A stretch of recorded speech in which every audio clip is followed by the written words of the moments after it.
It's minute past, so let's get started. Welcome again, everyone, to this Meru Health Graduates webinar, where we will be talking about how to handle back to school stress. And I am Maya Bohila, and I am a marketing manager here at Meru Health. And today, your presenter is Lisa Donsker. She's one of our therapists here at Meru Health, native of Arizona and a counselor for 22 years already.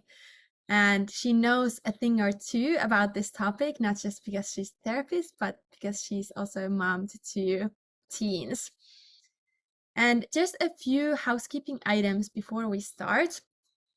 First of all, this information is not intended to be a substitute for professional advice. It is provided for educational purposes only, so please consider seeking the advice of your physician before starting any new treatments. And we will be sending the recording of this webinar to all the participants, so you can go back to the practices that Lisa is going over here. And also, if you have questions, we have a Q&A at the end. So please put them in the Q&A box that you see on the bottom of your screen, or you can just share them directly on the chat, and Lisa will be answering those at the end of the webinar. Okay, I'm gonna hand it over to Lisa. Please enjoy the webinar, everyone. Hello, welcome everybody. It's really nice to see all of you, even though I actually can't see you. It's nice to be with you.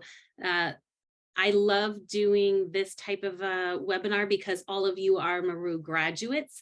So you've all been here, done this. Maybe some of you were fortunate to have me, or unfortunate, depending on your point of view. Hopefully you feel fortunate that we've met.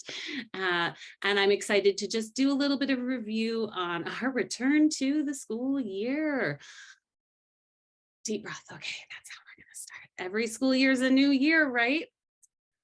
Being well in the new year, every year seems to have, especially I would say the last 4 or 5 has had new worries or new focuses, foci, if you will. There's always a lot happening. And recently it just seems like there's more and more and more to think about beyond just school, beyond just, oh yeah, remember when all we used to worry about was our kids will go to school and hopefully make friends and get decent grades. That'd be great if that's all we were worried about. But now, you know, every year is a year like no other. Every year has, it was illness for a couple of years. Will my child truly be physically well? Then there was a lot of curriculum changes. What are they actually learning? And am I involved in that? Who sets that? Then it's safety. You know, gun violence is a huge issue that is top of mind. Weather, you know, is the weather changing? Is my school in a safe zone for weather? There's just a lot. So we're going to see if we can help give you some tools to stay calm and grounded during this time. About 300,000 public school teachers and staff left their jobs during the first 2 years of COVID. Surprise, surprise. It's been a tough time to keep stability with our staff that we're used to working with. Of those who are still working, 78% are experiencing symptoms of stress and depression. You know, a lot of us are more than before because there's just a lot of newness to all of our jobs.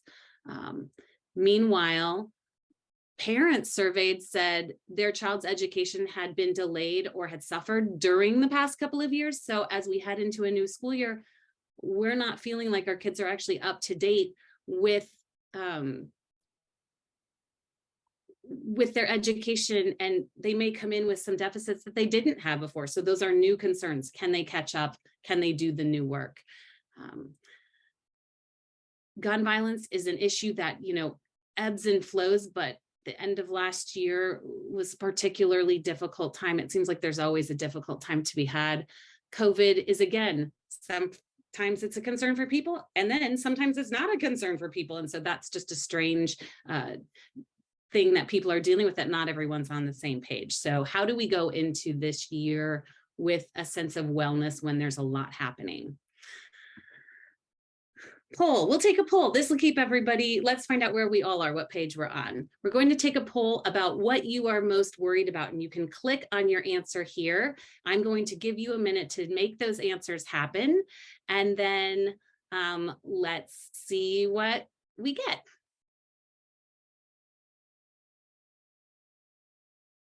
Take a minute, click on your answer, and Mayu's going to let us know what we get.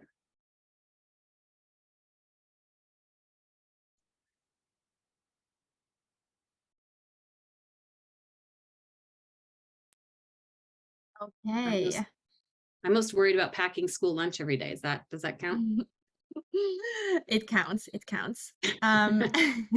We have the results. So, the majority, half of the participants, are worried about their own well-being, managing school and life, and 30% is worried about their children's academic success, and 10% are equally worried about their child's safety / well-being at school, or all of the above. Yeah. So really, that's so reflective of, I have to be okay for my kid to be okay. Every year when school starts, I'm the parent who's like, I don't want school to start because I just got in a routine and I just got okay. So our own well-being is really at top of mind. Our kids are more resilient than we are. That's just a fact. So if we are well, our kids will probably be well also. So I love that you all are noticing that you are important. I was going to say, if you focused on your kids, that, hey, you're important too. Your needs are really important to your kid doing well. Sounds like you already know that because you're graduates. You already know that. So we're going to continue in that vein. What's really hard is when you're wanting to make sure your well-being is okay, and then there's these additional worries of illness or of safety. That's a lot of additional stress on top of just the typical stress of getting your kid to school while you're working or doing whatever you're doing. So it's a lot to juggle. So I appreciate your answers there. How do you, okay, oh, there we go. Little poll messed me up. Okay. Even in the best of times, this is high stress. Even before I remember all these extraneous worries, getting your kid back to school is tough. Does anyone feel like you just adjusted to the summer schedule? Got used to them being home or camp or whatever they were doing? Oh no, back to school, new schedule. So it's always transition, always change. All right, as Meru graduates, you have already gone through a program teaching you the importance of taking time for you. You are focused on yourself. That's a good thing. Yay, that's not a bad thing. But without your reminders, are you still caring for yourself? I wish I could have self-reports. Are you still taking care of you? You know, we do the program for 12 weeks and you have someone reminding you and you're sort of going through it the first time. Are you still going back, taking time for yourself? Take those 10 minutes doing skills for yourself. It's hard. We say, well, back to school is such a busy time. I don't have time. Yeah, that's exactly when you need that 10 minutes for yourself. So it's really important to not give that up. We have to figure out what skills we already have to manage this time and then just utilize them more consistently. Anyone who worked with me, it's consistency, consistency, consistency. You can't spend one day of self-care and think you're good to go. I'd rather have 10 minutes of self-care, 10 minutes of reflection, 10 minutes, 10 minutes, 10 minutes, 10 minutes. You can do this. Almost everyone can find 10 minutes. So that's what I really want you to focus on. All right, let's talk about warning signs. How do I know when I need more help, Lisa? How do I know? For children up to 8, we want to watch for hyperactivity, not usual kid bounciness. We want our kids to be a little bouncy. That's good. But when it's causing disruption or they can't stop, they say they know they should stop and need to stop, but can't stop. So, there's hyper kid normal, hyper kid can't stop causing trouble. So that's one sign. If there's a big shift in sleep, persistent nightmares, taking a really long time to fall asleep, if the usual routines aren't working, we got to figure out what's shifted. Excessive fears, worrying, crying. Kids should not have a sense of terror. Even if they're worried or concerned, there should be a way to monitor concern. We're all concerned about something all the time, but if there's so much worry, they can't manage it and it's causing emotional outburst, we really want to notice that. Extreme disobedience or aggression. I know that's not normal. Do you think that should be? That's not, we don't want that all the time. It happens in ebbs and flows, but it shouldn't be a typical thing. So if we're noting a shift in behavior, or there's a lot of resistance toward what we are doing, or a lot of aggression or just outbursts, something needs attention. Persistent difficulty with separation. The first couple of days of school are hard for many ages of kids. But, after the first couple of days, after the first week, we should be in a routine. There should be, hey, I see my friend. Hey, if that's not getting easier, you got to get some help.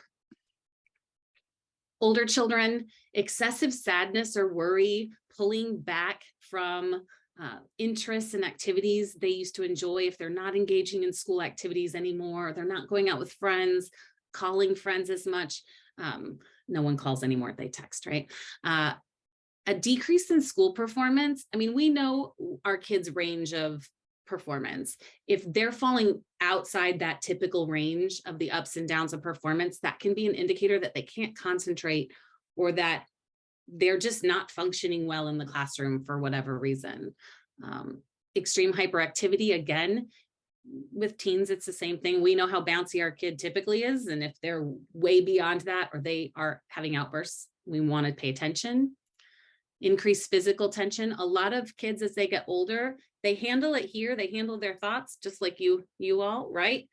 So then it comes out in a different way. If we're pushing stress down, it's going to come out the gut, or it's going to come out in chest pain, or in muscle tension, or in back soreness. So pay attention to body signals. If all your teen is willing to tell you or able to tell you is body symptoms, and there just doesn't seem to be any other rationale for it, really pay attention to their mental well-being. Shifts in appetite. I mean, you know what your kid eats and doesn't eat. If there's a huge shift or a big swing, especially with the GI distress, you want to pay attention to that. Is it stress related? Changes in sleeping patterns. Kids are going to want to stay up later and later and sleep less and less. Don't mean you got to allow it. Don't allow it. Necessarily. We got to give some range there, but we know what the range is. They still need a certain amount of sleep, but if they're truly not able to fall asleep, or they're not able to shut down at the end of the day, and whatever escapism they're doing gets in a loop and they're stuck doing that, that's important to pay attention to. Persistent irritability. My kids can definitely be irritable with me, but it's usually not all the time. I know what I did to make them irritable. So if it's all the time and I don't even know what I did anymore, we want to pay attention to that level of irritability. All right, now what do we worry about in you? Feeling anxious about a number of topics, remember, and not being able to notice it, manage it, and get it back into a controllable space. If we're back to spinning on anxiety and we can't handle it, that's worth noting. Restlessness, we're going to also pay attention to body symptoms. Can I not settle down? Irritability is always a sign we need to pay attention to ourselves. Again, momentary irritability, totally normal. Ongoing irritability for no good reason, not normal. Feeling down, depressed, or hopeless. Sleep, sleep, sleep. Any of my people know sleep, sleep, sleep, right? If our sleep changes, or we can't fall asleep, or we can't stay asleep, we have to pay attention to that. Because if you don't sleep well, nothing else can go really well.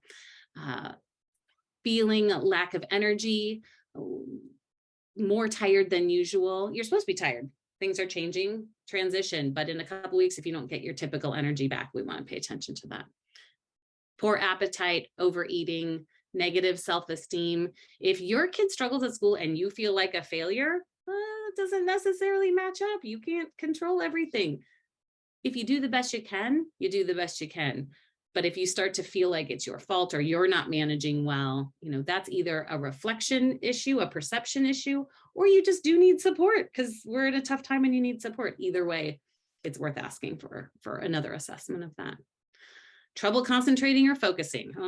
Sometimes it feels like a normal thing, but we can pull it together when we need to. If you can't focus or pull it together even when you need to, that's something we want to take a look at.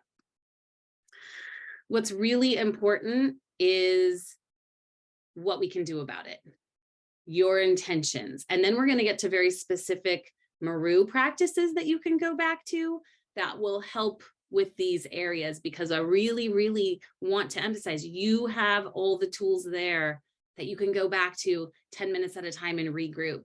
Just we forget, may have to dig into different weeks again. So we're going to go back to the specific Meru things, but this is where we're going to start. Communicating with one another. What can parents do differently? What can we do differently to communicate differently? We want to, before you call a teacher with an issue, thank them. Thank you for showing up. I mean, no one thanks us necessarily for showing up at our jobs, but they really, there's a lot, gratitude will get you a long way. What's the saying? You'll catch more flies with honey than with vinegar, right? So the first interaction with every teacher that your kid has, and it's a benefit to them too, is gratitude. Thank you so much. I'm sure there's a lot on your plate this year. Boy, we're all coming in with a lot of worries. You know, if there's anything I can do to help, make that your first communication to every teacher. If there's anything you want me to know, let me know. Positive, period. Shh, quiet. Now, when you have concerns, go back. Now this teacher has a good feel. They know you're on their team. Now staying in touch regularly. Hey, are you noticing any emotional shifts in my kid this week? Hey, is there anything going on in the classroom that could be affecting my kid's emotional health this week? Hey, just are you noticing anything I can do to help? Are you noticing ups or downs? If we start with gratitude and start with building a relationship, we're going to have more luck down the line when we do need help. And we usually at some point during the year will need some help. It is okay to ask teachers about emotional stuff. I mean, grades are great. We want to know when tests and quizzes are. How's that paper looking? Does that diorama really need to be 3D and in 14 colors of paint? It's a good question. But really, it's okay to say, hey, how's my kid's mood been in class? Did they seem sad or angry? Are they acting out? You checking in proactively on that prevents that call or that letter. Hey, your kid's been acting out for 3 weeks in class and throwing things. Oh, that would have been good to know, right? So proactively asking about emotional health is A-okay. And B, it relieves your stress because then you know. When you're sitting at home not knowing, you don't know what you don't know. So putting it out and asking lets them know that you're concerned about behavioral and emotional issues. And again, it just gets you guys on the same page beyond grades and beyond school things. But asking about the diorama is also really important.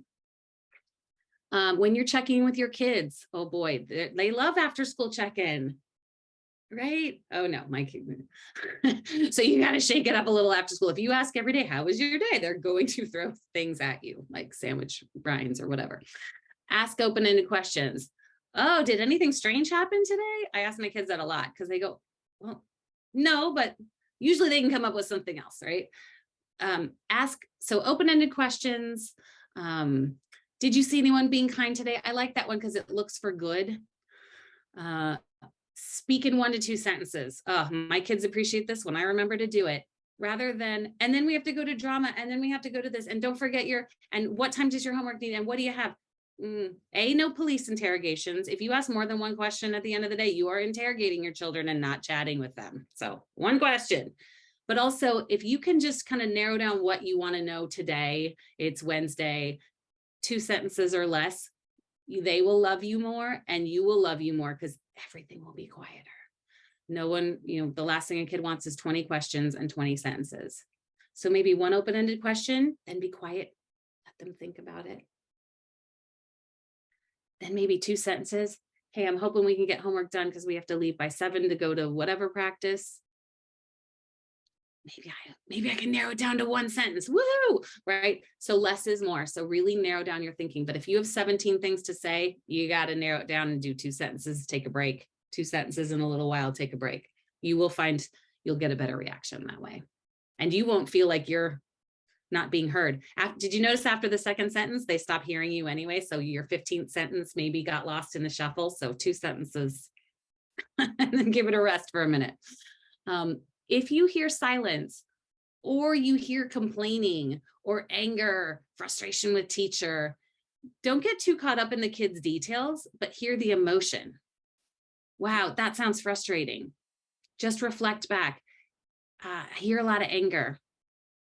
Because if all you do is hear the emotion, they're going to feel more heard than if you say, well, that teacher's not that bad. Or, well, maybe if you did your homework, they wouldn't, Don't get caught up in the details, because if they're reflecting anger, any kind of like details, It's the emotion behind it that's going to tell you more about their day. So focus on emotion. Write that down so you remember. Focus on the emotion, not on the details. Because they'll keep telling you about the details if the details are important. But hearing where they're at emotionally is going to, and just reflecting that, hearing that, and then don't solve it. They didn't ask you to fix it. Just hear it. Sounds like a stressful day with friends. Oh, it sounds like that class is so frustrating. I hear a lot of anger. You're going to get more engagement than if you try to solve the problem or just get caught up in the detail muck with them. Okay. Next thing you can do, simple things. Sometimes it's just the simple answers.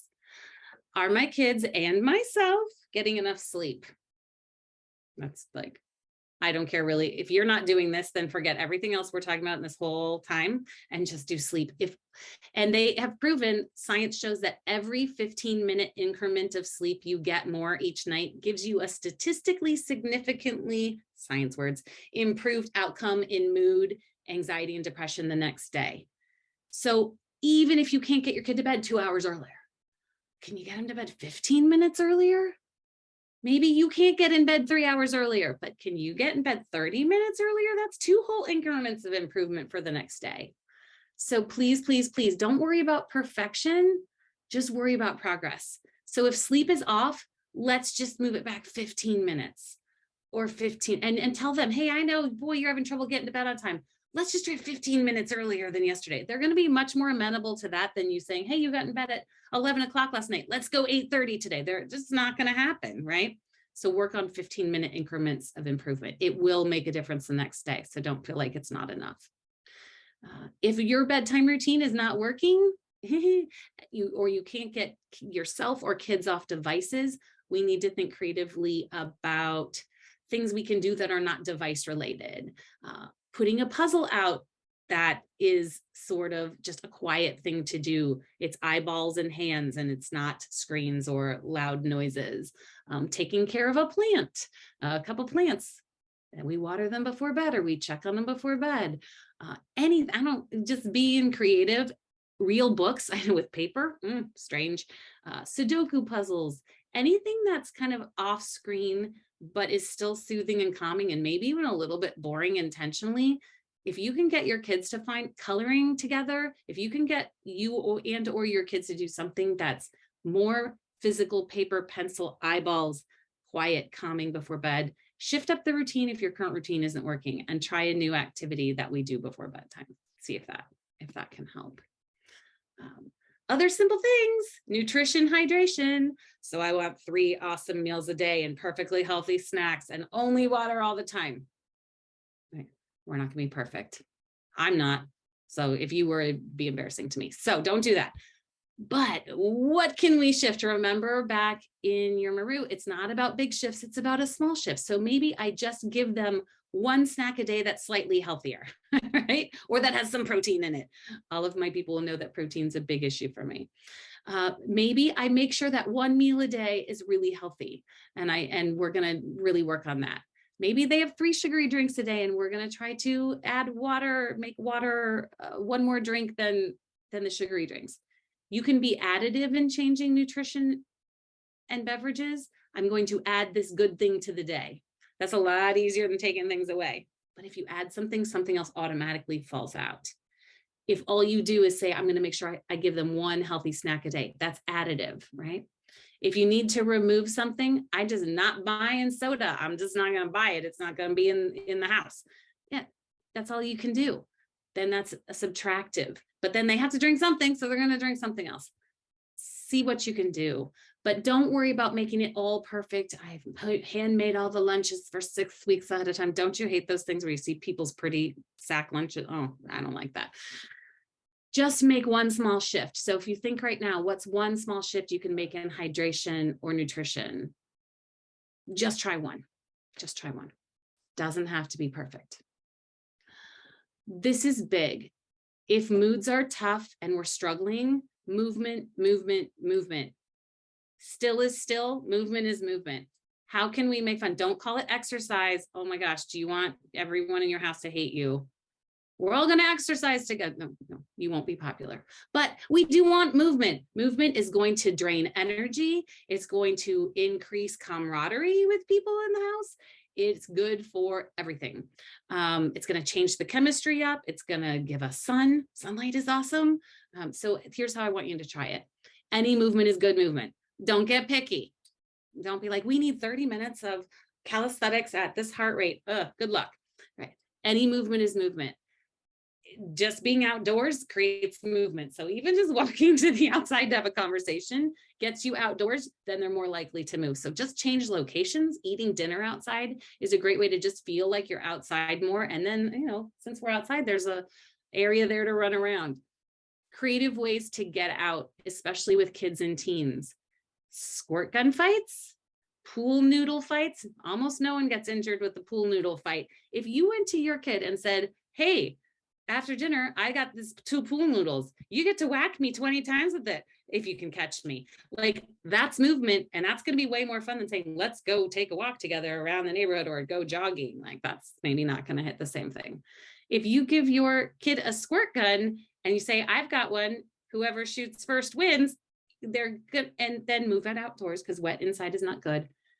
But you see how that's kind of creative movement rather than just, we need to exercise, we need to get out more.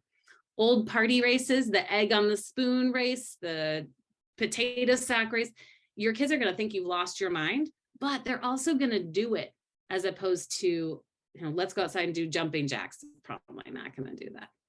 If there's a piece of new equipment you think you could purchase that kids are actually going to engage in, bocce ball or hula hoops or jump ropes or I don't know, a basketball, getting down to the park. Once you're out of the house, it's much easier to move. So even just work on getting outdoors and then worry about how to move. But the pool noodle fight's a good one. You're going to get out of breath and you may get whacked, but you'll be happy your kid is moving and you might even laugh a little bit too. I hope that opens up the creative zone for you. Sometimes we need to be more creative, especially at the beginning of the year. There's too much stress. So doing these things will get a little aggression out too. All right, second poll. Ready? Those are ideas I have of just getting started. What tools do you already know that help you the most? You remember certain things that in the Meru program were great for you and certain weren't. Did you like the mindfulness and meditation skills, the sleep and nutrition tips, self-compassion? Oh, we forgot about that one. We'll have to go back to that one. Or thought change in the worry maze. Take the poll, click on your answer. Which one do you think will help you the most? And let's see what we come up with.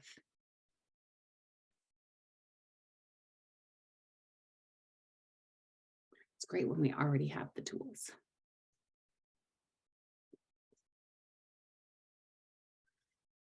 Let's see. Okay, looks like the answers are in. So 86%, wait, 88% answered that mindfulness or meditation skills. Oh, 25%, wow, very popular, 25% self-compassion, and 11% equally sleep/nutrition and thought change/worry maze. Okay, perfect. That's so for those of you that think that thought change, I've got too many worries, go to the worry maze, practice it. That skill can be done over and over and over again. For those of you that want sleep and nutrition tips, one small shift. Don't worry about making it perfect, just one small shift. But for the rest of us, mindfulness, we're going to go into a couple that really work. But do you remember mindfulness? It's just be here. Don't worry about next Friday's project or whatever. Just what do I have to do today? What do I have to do right now? What can we do in the moment to help tomorrow be smoother? Just be here. This is where your power is. This is where you have some sense of control. Oh, self-compassion. Yeah. If you go back to week 8 and just do, you should pretty much, in my opinion, be doing week 8 in Meru every other week, right? Because that self-compassion piece is so important. And we're just not great at it. We probably spent a lot of years really critiquing ourselves and being hard on ourselves, wherever we learn that from. But can you get that self-compassion back? If you're nice to yourself, guess who you're teaching? Everyone else. if you don't get to be critical with yourself, they're not going to get to either. So you are setting an example as well as having a good time, being less critical. All right. Let's look where our thoughts are. Mindfulness. What are a couple of mindfulness skills you remember? Hopefully this rings some doorbells for you. Using your 5 senses. And this is great for you to teach your kids too. Anytime you're feeling distracted or distressed, or you just can't feel engaged and happy in your moment, engage your 5 senses. It's so powerful. It grounds you back in your body, brings your mind, your body is in the present, so it brings you back to the present. That is an automatic mindfulness skill. An easy way to help your kids with this is put something in the backpack that wakes up their senses a little bit. A sour lemon candy that just is for emergencies if they're having a super bad day, something super sour, or a lotion that smells really good and they can put it on their hand between classes. And just have a smell that wakes up their mind a little bit. A fidget toy, if they're allowed them. Some schools really allow that they can have under the desk and just keep moving and get their attention back. Think about, do they have that special scarf that they really like that they can throw in their backpack, or that special soft thing that they can have with them? Senses matter to us. So think about how it can be powerful for your kids if there's just one special thing they get to keep in their backpack that awakens their senses a little bit. That's really kind of a fun trick to teach them. And ask them, what wakes up your brain? What really, shocks you in a good way? What makes you feel so soothed? And get some of those things in their backpack. 5-minute reset. Remember, if you don't have anything with you and they don't have anything with you, you can learn, notice everything, your whole body and the whole room and all the experience. And then slowly, just only let go of everything else and just focus on your breathing and nothing else, and just focusing on breathing. Doing that for a minute or so. You can really do this anywhere, even in class, because a lot of times they don't know you're not paying attention anyway. And then as you come back and then start to notice your whole body again, come back to your body. That ability to go from the world to your breath and back to your body is a very powerful journey. It says 5-minute reset. If you have 3, do it in 3. Anyone who has to drive to go pick up their kids in the car, if you've got 3 minutes in the car, do that reset before your kid gets in the car. They will appreciate you and you will appreciate you. Just resetting before engaging in the next phase of your day. I always think about thought traps. This didn't seem like a big one for you guys, but when you do have thought worries, I always think that some of the worries I have are super rational. It's rational to be worried about my kid's health. But even if it's rational, if there's nothing I can do to make it safer than it is, thinking about it all day isn't really helpful. So am I in circular thinking? How do I get done with thinking? So it's deciding, is this rational or irrational? If it's rational, what can I do about it?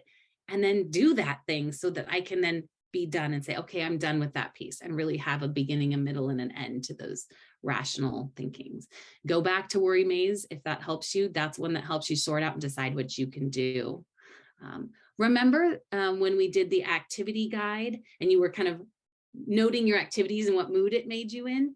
If you're in a mood that's not great for anybody, do something, do an activity, because an activity will shift you to the next mood. So you can sit in the mood you're in all day long.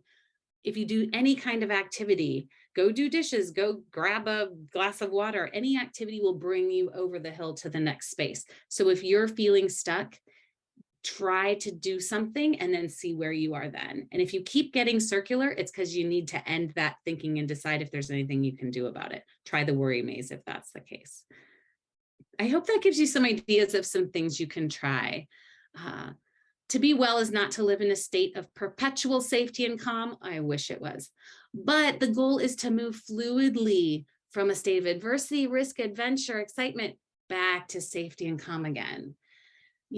To risk, adventure, adversity, excitement, back to safety and calm again.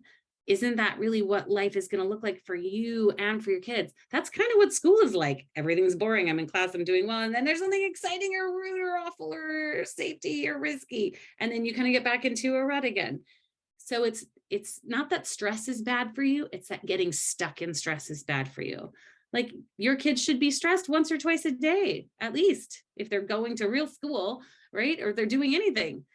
But then how resilient are they after that stressful time? Can they get back into their own space and feel settled and comfortable again? Don't forget the goal of HRVB, the breathing technique, is to build nervous system resilience over time. So if you're like, oh yeah, I never really did HRVB during Meru, or I did it a lot and I'm not doing it anymore. If that's the only skill you pick up now and say, hey, every day I'm going to give myself 5 minutes of HRVB breathing, that builds resilience over time. So don't forget that as a skill. It's hard to focus on them all. So that may be just the one you want to focus on now. Let your kids try it. The worst that'll happen is they'll breathe. I'm not real worried about that. So yeah, see how that goes. Okay. Summarizing ideas. We're practicing gratitude. Gratitude toward your kids, just like toward your teachers, good relationship builder. Hey, I'm so thankful that you did turn in that homework yesterday. Nice job. Like, I didn't even have to remind you. Find good things that they're doing. With kids, you always want to seek out the good. If you can't find a good thing they did all day, you aren't looking hard enough. It's really important to be able to find one good thing. Then for self-compassion needers, be gracious to yourself, grateful for yourself. What did you do great today? What did you do well today? Hey, even if it's just you tried and it didn't work, but you tried, that's okay to be grateful towards your efforts. That's all right. Practice one of the mindfulness skills, get back in the present, work on engaging your senses, shift a sleep schedule, shift a little bit of nutrition or hydration, move somehow. I don't even care how. Right? If you need more professional assistance, get it. We want you to know those moments when I just need extra ideas and support. Get it. And I know it's tough, but put 10 calls out there and then you'll get one back that's going to work. Don't pick your favorite therapist, call them and wait 2 weeks for them to call you back and then realize they aren't taking new people. You'll be looking for therapists for 5 months. Put a bunch of calls out there. Put 10 out in a day and then see if you get one back who you really like and see how it goes. If you can't do any of that, go back to the program here. You have skills. Don't forget our weekly themes. What I do want to know in the chat, A, start writing questions if you're having some questions, but B, are there any skills you remember that you think that's the one I need to go back to? That's going to really help me during the school transition time. But we had the mind on autopilot week. That's just the mindfulness and focusing. Remember when you're just learning to focus? Negativity bias, the biofeedback week, HRVB week, negativity bias week. If you are finding you are negative about everything and negative about school and negative about homework, go to negativity bias week and remember, oh yeah, it's normal to have that bias, but I got to shake it out and I got to find the positives. Going to mood and motivation. Oh, that's a big one with school. Sleeping tips. Is it worries and thinking traps? Is something else going on? Sometimes school is fine and everything's fine, but there's something underlying going on that's coming up for you. Is there a difficult emotion happening that just happens to be coming up right now that's not helping you? Self-compassion, week 8, do week 8 every week. I'm a big fan of week 8. Can't practice that enough. Food mood connection. Notice that with your kids. What are they eating? And then how are they feeling? Are you living according to your values? What are you doing that's getting in the way of you feeling satisfied with the current state of affairs? That's exploring values week. Boundaries in relationships. Do you need to be more assertive? Do your kids need to learn to speak more assertively? Do you need to communicate better? Do you need to say no more? Are you saying yes to everything and then everyone's in chaos all the time? Do your kids need to learn to say no more? So that's week 11. And resilience toolkit, if you just need to go back and remember what worked for you and what didn't, go back and look at your resilience toolkit and remind yourself of what had gone well and what didn't go well. Q&A questions. Mayu, can you run from here? What do you see on your end in the chat? Hello. First of all, thank you for the beautiful presentation, Lisa. Fantastic tips and tricks. And apologies everyone for having the chat disabled, and thank you for somebody pointing that out. It is now enabled. No. So please use that and enter any possible questions that you might have. I can see that people are all their genius. Yeah. People are I posted the question that you asked, what are some of the skills that people remember from the Meru program? And what people worked are answering, before? yeah, that mindfulness, self-compassion, breathing exercises, the HRV was very helpful. Don't forget the meditations. Remember, if you can't think, I always think if I can't engage and do anything, I can at least sit and listen to a meditation for 5 minutes and sort of rezone myself. So if you have no energy left, go to one of the meditations and just listen to it again and get that visual going and then come back. Yes. And 5 senses meditation, mood exercises, Big negativity one. bias, walking meditation. That was one of my favorites, actually. That's a good one. I think, what is that, in week 2, week 1, 2? It's very early. So if you're looking for the walking meditation, it's very early. 1, 2, or 3. I can't remember. Okay. And looks like there is a raised hand. So I imagine that Whitney wants to ask a question. So I'm gonna enable you to talk, Whitney, and you will have to press, there will be a question. Hi, Whitney. Pop up that will come to you. Hi, this is Whitney. I actually didn't mean to raise my hand. I saw that I had and I lowered it. So, so I apologize. Anyway, hi, bye. Great example for everybody. You can raise your hand and speak. So that's an awesome thing to now know that you can do. So great job, Whitney. Perfect. Thank you for coming online to share that, Whitney. That was fantastic. Perfect. So we do have a few questions here. All right, the first one. Any advice on how to make more time to myself for example, meditation or walks in the midst of all the back to school chaos? Yeah, that's and I don't know how old your kiddos are or how many there are. I always say it's not gonna be easy. 2 strategies that I have tried. 1, go to the bathroom. If all else fails, go to the bathroom. I mean, there's times my kids have even followed me into the bathroom, but you shut the door. You like, this is not a join me in the bathroom kind of moment, right? Everyone's allowed to go to the bathroom. So if all you can do is get 5 minutes, lock the door, say, I'll be back in a minute, go to the bathroom, and do something for 5 minutes, they're not going to miss you probably that much. So, I mean, unless you're better than me. So go to the bathroom. Also, kids are expecting you to be indoors and they come seek you out. If you truly just step outside, front porch, back porch, garage, I don't know what space you have, but even just to step outside for 5 minutes or so, a lot of times they want your attention, but they aren't willing to go outside to get it. So if you're out for 5 minutes, you might be able to grab a little more private space just for a few. If you have a partner, I know it's really hard when you don't, but if you have a partner or an older kid who can sometimes like act as in a helpful manner, just say, I need 10 minutes to regroup. So can you kind of take over for 10 and then I'll be back, and really truly tag team in and out. I know we think everyone should be able to know when I need time, but they're not psychic and they're never going to give you time on purpose because you're obviously you. So you have to say, I need 10 minutes. Can you be in charge for 10 minutes? And really then take the 10 minutes. Don't then micromanage them being in charge. If you gave them in charge for 10 minutes, you have to let them be in charge for 10 minutes. But then really take your time and then come back. Whatever chaos ensues will still be chaotic in 10 minutes. I hope does that help a little bit? I think that was a fabulous answer. In the car before pickup too. If you can be 5 minutes late to pick up, pull over in a neighborhood, take 5 minutes and then get back into pickup line, because they're still going to be there in 5 minutes. So if you have 5 minutes, take 5 minutes. Perfect. Sounds like there's always a chance to take a few minutes to yourself. Just a few. Okay, we have those desperate things, by the way. I've done all. We have another question. When is this back to school stress going to end, and when should I seek external help for my family to function better? Yes. When will it ever end? I don't know.